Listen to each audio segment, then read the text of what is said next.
Akademik Musiqili Teatrında qalmaqal yaşandığı iddia olunur. Doğru Xəbər maqazin Qaynar Info istinadən bildirir ki, hadisə Mədəniyyət Naziri Adil Kərimlinin sözügedən teatrda aktyorlarla görüş keçirdiyi ərəfədə baş verib. Qalmaqal isə xalq artisti Afaq Bəşir qızı ilə teatrın aktrisası müğənni Almaz Ələsgərov arasında yaşanıb. Buna səbəb isə Almaz Ələsgərovanın saqqız çeynəməsi olub.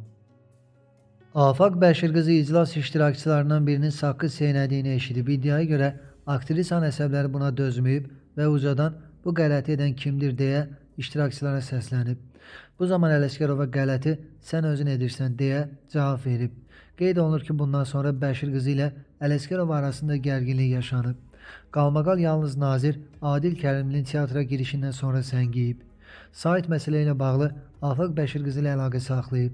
Xalq artisti açıqlamasında onu deyən qələt edir, alma sara mən ara deməklə kifayətlənib.